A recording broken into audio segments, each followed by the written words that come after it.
Hi everyone, John here from the WATCHMAN'S.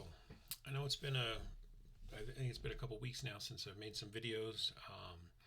I'm going to do my best to be more consistent. I definitely want to be more consistent. This is kind of just an impromptu one. I don't have a lot of notes on this, but I just wanted to share. It just seems. I actually just I shared a video from Frank Turek from Cross Examined, and the question was kind of basically, when people lose their faith because of tragedies and heartache and things that happen, disease, whatever, the sudden loss of a loved one and stuff. What do you do? How do you talk to them and stuff? And Frank, it was a very, very good video. I think, I think that was the whole clip. It was only like a couple minutes and stuff. But I like how he says it's basically you're not necessarily going to say anything at that particular time. Even, somebody just passed away. Whatever it was. There's so many things obviously these days, and a lot of our story and stuff. But the thing about it is, it's not always the words that you say at that time. It's you being a face. It's you being a face to them, and them knowing, oh, okay, well, you know, I know that they're here for me. I know they're a help. They're someone that I can lean on. There's someone I can just ask why, and they might not have the answer, but I can cry on their shoulder and they'll cry on mine. They'll hold me. They'll make me food. They'll clean my house. They'll mow the lawn. I mean, just any number of things. They're there for me. They're a help. They're a comfort. They're a strength. And sometimes that's it. Sometimes that's the very thing that people need. And it might not be at that time that you're able to tell them about the Lord or tell them about Jesus or share the gospel with them. It might not be that exact moment, but that might be the seeds that you're sowing then that will then, God will give the increase later on. And that's honestly got to be our focus at times. It's not necessarily to just pounce on someone and say, well, just believe the Bible. I can't believe your faith is shaken. It's like, listen, sometimes it's not the words, it's just your presence. And that was kind of something that Frank was sharing an illustration with. It wasn't even an illustration, it was a story. A friend of his, I think he said his the friend's son, I think, had committed suicide, and people came over and he was telling Frank, after the fact type thing. They came and they were trying their best to offer words of comfort, but they didn't come across that way. And sometimes we got to remember that. We got to think about that. It's like, okay, what am I saying? How am I getting this across? And you don't want to come across wrong. You don't want to say the wrong things. And this is where filling our hearts and minds with God's word. This is where filling our lives with prayer and being just instant in prayer, like the Bible talks about, and praying without ceasing, like it talks about in Thessalonians. It's a constant. It's like, God, I don't have the words. What am I going to say? How am I going to do this? And some of you know, because I've shared in other videos, that the idea that when this this one sister asked me to do her husband's funeral, and this was a few months after Katie had passed away, and I'm like, God, how am I going to do this? This is all so fresh and so raw and so real. It's still right there, and it's right in my mind. And how am I going to do this, God? How can I do this? And I think at times it's those moments when we realize, you know what, I can't, but God, with your help, I can do it. With your strength, then this can happen. And I just experienced today as I was at the at City Market. I'm shopping, getting some groceries and stuff, getting stuff together for tomorrow for for church and stuff, and then I'm just by this gentleman who's in one of the motorized carts as he's shopping and stuff like that, and he's got his oxygen thing there, and it was the weirdest thing, but that the sound that the oxygen, the oxygenator, the machine that he had that was doing the oxygen for him, it just triggered that memory of thinking of Katie on that, just basically the day before she passed away. And it's just once in a while, all of a sudden it just snaps, and it's all of a sudden I'm back there, and all of a sudden it's I'm going through it all again. And and again, I was gonna share something on here, but it just kind of knocked close to home again this morning. Again, I'm not going to go into details. It's not the right time and stuff, but it's always those things that just all of a sudden just hit so close to home, and it brings back those memories. And it happened probably about 3 weeks ago. For me personally and stuff. And I know this is a little bit different video. I know I'm not quoting a lot of Bible verses right now. It's kind of more of just kind of more of a personal, just kind of the struggles and stuff like that with grief and stuff. This past week, Tuesday, I went to a there's a grief support group, basically a grief share coming up. It's going to be starting in September. And anyway, there was a training. There was a training this past Tuesday, and I went and just kind of wanted to get more information about it, kind of see what it's about and stuff, because I want to go there with Joshua. There's a lot of other people that I'm inviting to it and stuff, and just kind of letting them know that this is coming up. And I wanted to just kind of get the full picture of it. And I walk in and, meet the lady that I've been talking to for a little while about it. And just, sharing it at that point, it was just 9 months, just on Monday, actually. It was 9 months this past Monday since Katie went home to be with the Lord. And so I go on Tuesday, which is the 9th, and I tell her, and then I tell the group and stuff that I said, it was just 9 months, yesterday. And some of the other people there, obviously experienced different losses and stuff. But the thing for me, she mentioned to me, she's like, you might want to just kind of go through, grief share first yourself before you kind of maybe take a leadership role. And I was very thankful for that she said that. I was very thankful to hear that. But I also told her that I just kind of wanted to get the full picture of it and stuff. And I think that's the thing that anybody grieving has to try to deal with. And I'll just try to develop this for a minute. And those that are helping others that are going through grieving, we don't have the full picture of what that person is going through. I know others who have lost their spouse, but it's not the same. It's not the same thing.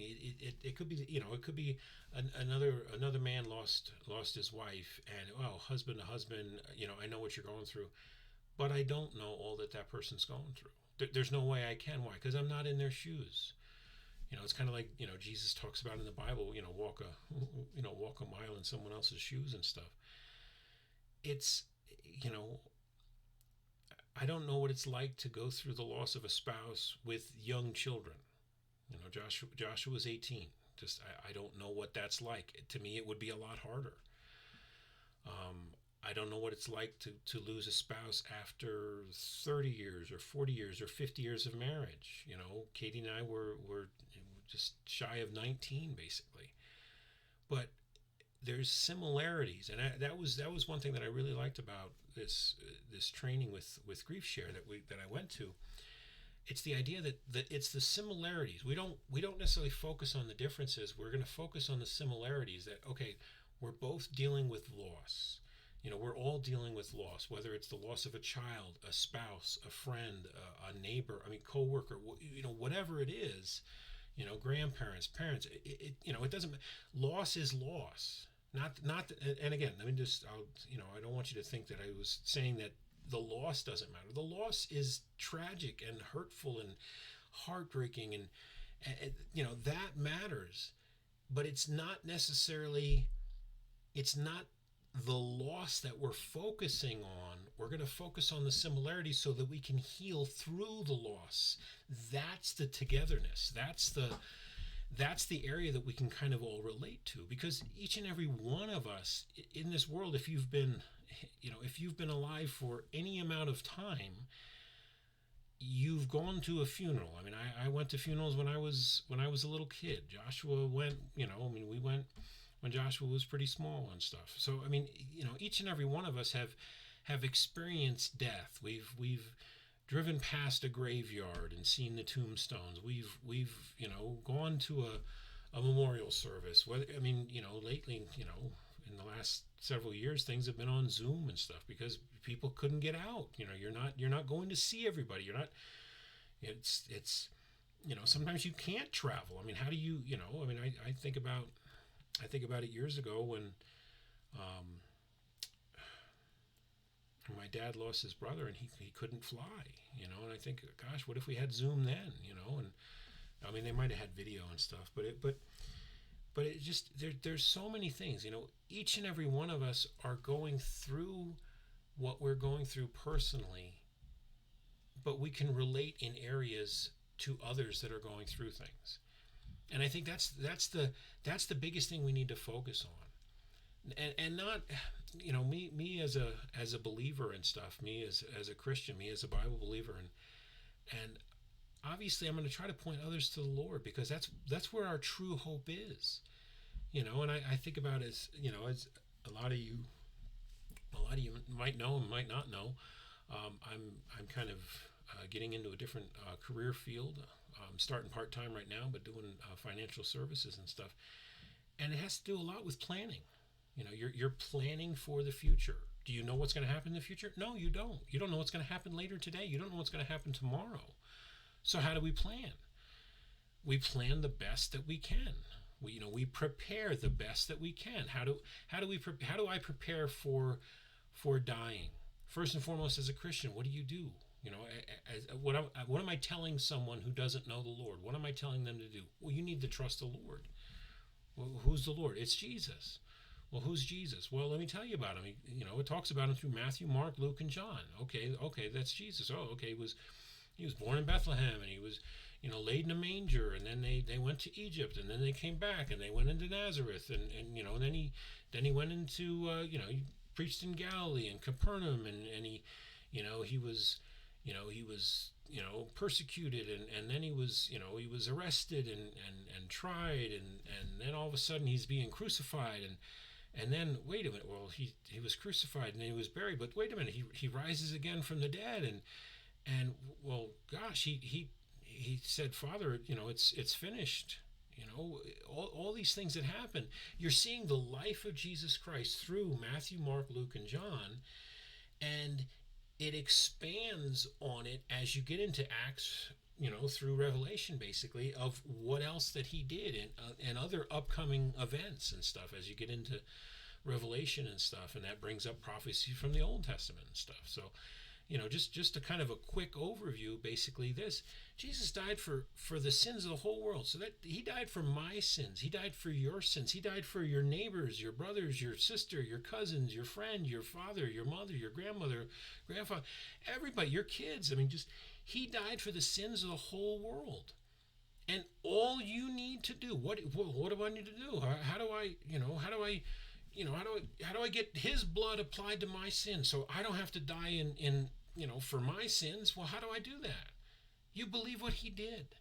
You believe what he did on the cross for you. That's it. What else are you going to do? Well, let me, well, I'll read my Bible every day. Well, that's great. Please do. Well, I'll pray every day. Good. Don't stop. I'll tell others about what Jesus did. Great. Have you believed what he did for you personally? Not just, oh yeah, Jesus died for the sins of the whole world. Well, do you believe he died for your sins? I guess. I think. Well, why don't you believe? It's really kind of coming back to that simple truth: is have you believed that? Now, just as far as a physical preparing, for future and stuff like that, well, what about I'm 20 years old and I'm getting married and stuff. Well, how do I plan? Well, do you want to work till you're 60 and then end up working at Walmart as a greeter and stuff when you're 65 and retired and getting your Social Security because you don't have enough money coming in? Well, maybe you should start planning now when you're in your 20s. Why don't you start maybe a Roth IRA? You're like, well, I don't know what that is. Watch some Dave Ramsey, he'll tell you.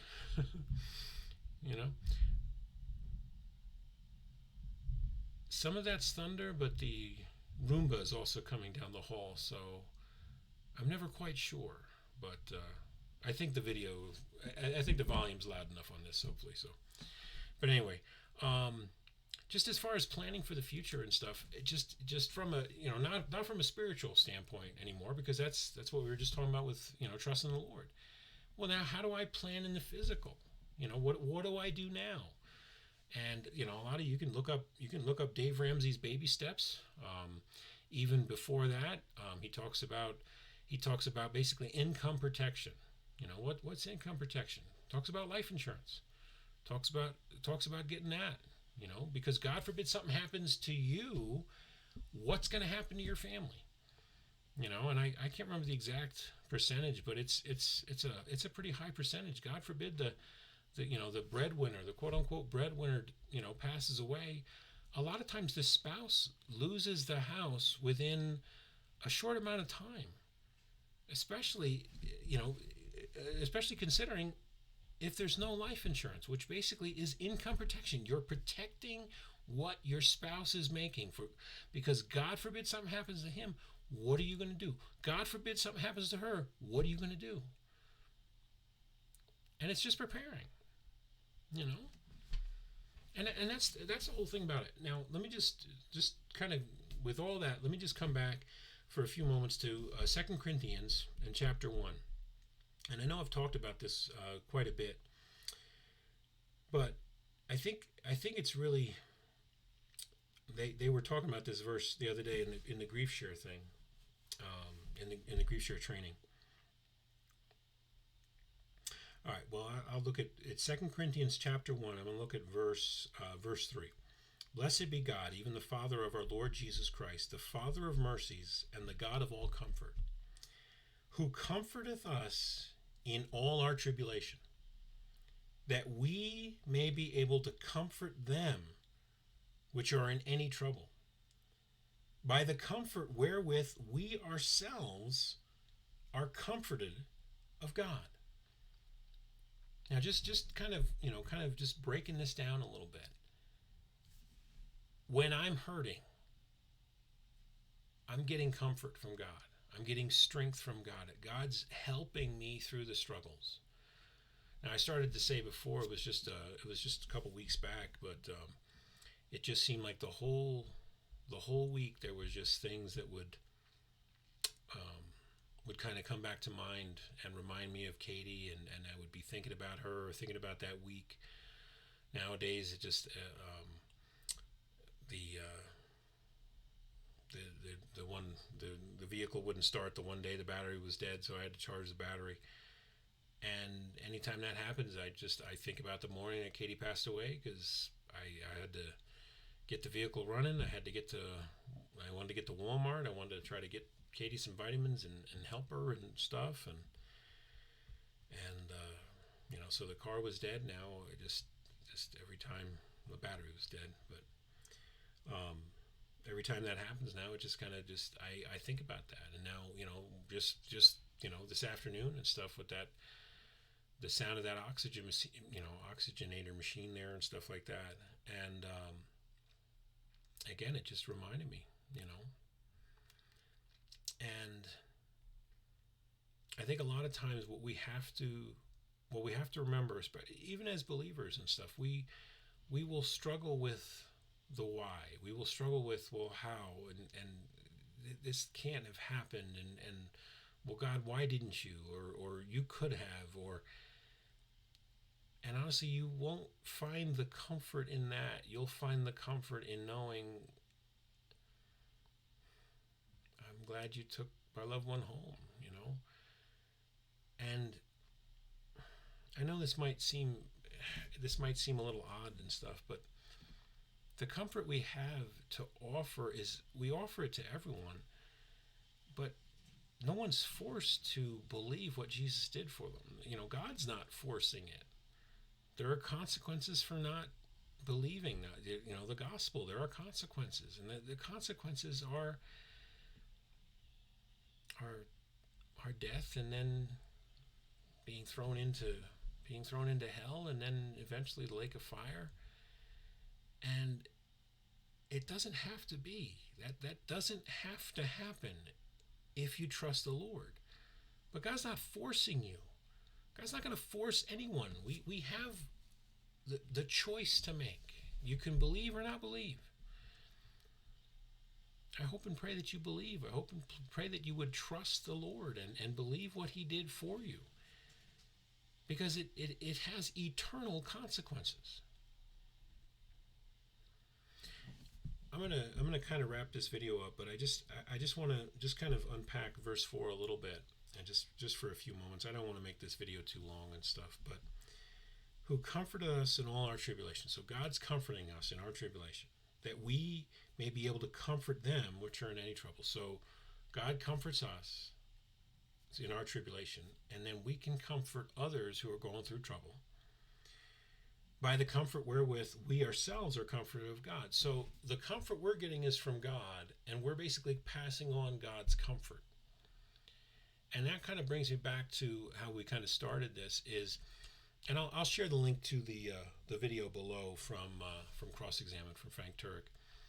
But we have to remember, we're getting comforted of God, and me 9 months in, I might, times passed, healings happened, some hurt, some more hurt has happened, the different things have happened, but the time has passed. So someone who it's fresh and raw with, it's not the time to try to come in and say, oh, well, you're gonna be feeling great soon, oh, just give it another 8 months and you'll be great, or you'll be a lot better than you are now. What? They don't want to hear that right now. Someone, oh yeah, somebody, I lost so and so 5 years ago and stuff, and it gets better. Well, I know it gets better. Thank you that it gets better. That was not thunder. That was the Roombas trying to vacuum up a painting or something, or a picture. I think there's, well, no, I don't want to, I guess I could pause it. I don't know. I'll try to wrap this video up. Anyway, so just, there it goes again. Basically, we get comfort from God. Somebody else who's going through trouble, we are passing that comfort from God that we've received onto them, and we're helping them through the struggles that they're going through. But we've got to be so sensitive to how we go about this. So that's just kind of just a real quick video. Like I said, I mean, it's quick for me anyway. It's almost 25 minutes and stuff, but that's quick for me. So, but anyway, thank you for joining me. This is John with the WATCHMAN'S Mantle. Please stay tuned for more videos. Please be praying for us. I want to make videos a lot more often, and I just kind of need time to kind of focus and just kind of have time to kind of sit down and just have enough time and kind of mental clarity to kind of put something together. And you might be thinking, this is you with mental clarity? Well, hey, I'm as clear as I can be right now. So, but anyway, so thanks again. This is John with the WATCHMAN'S Mantle, and I'll see you on the next video, Lord willing. So.